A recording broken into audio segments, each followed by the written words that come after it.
PNP Chief General Nicolas Torre III sa ginawang hamon na suntukan ni Davao City Acting Mayor Baste Duterte.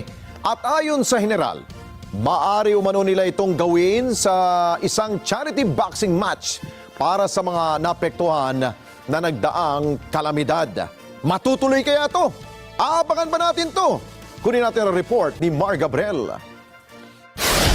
Gusto mo harasin ako, harasin mo lang ako. Kasi matapang ka lang naman, we have the position pero kung suntukan tayo, alam ko makaya, bita. Ganun lang. But you're a coward. You are nothing without your position. Yan ang hamon ni Davao City Acting Mayor Sebastian Baste Duterte kay PNP Chief General Nicolas Torre III sa isang podcast program. Hindi naman nag-atubili ang general at agad na kumasa sa hamon. Tama-tama dahil marami ang nasalanta ngayon ng bagyo at baha. Maybe we can use this moment or this opportunity for to raise funds in a charity boxing match. This coming, kung para mabilis, this coming Sunday sa Araneta, 12 rounds, pwede. 12 rounds sa sundukan para maganda. At para medyo marami-rami ang ma-raise natin, siguro you can find sponsors, per round may mag-sponsor.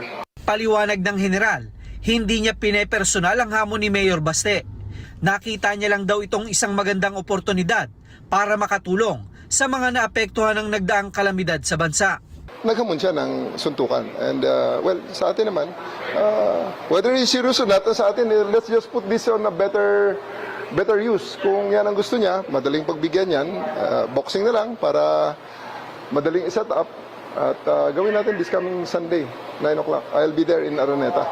I'll ask Araneta to set up a boxing ring. Hopefully, they will oblige. Kung wala naman, di maghanap tayo ng kung saan gym ang gusto niya. Bukas ng umaga, sisimulan na raw ni General Torre na mag-ensayo sa PNP Gym para paghandaan ng laban sakaling kumasa si Duterte. Sa tingin ko naman, charity boxing match, kung magkasakitan, konti lang yan. Unless, lakasan lang ng loob yan. Sa akin naman, pareho lang naman kami siguro walang practice or baka kung nag-practice siya, okay lang din. Let's see. Patuloy nating hinihintay ang tugon ni Mayor Baste sa alok na boxing match ni General Torre. Mar Gabriel, para sa Mata ng Agila. Matatag, matapang.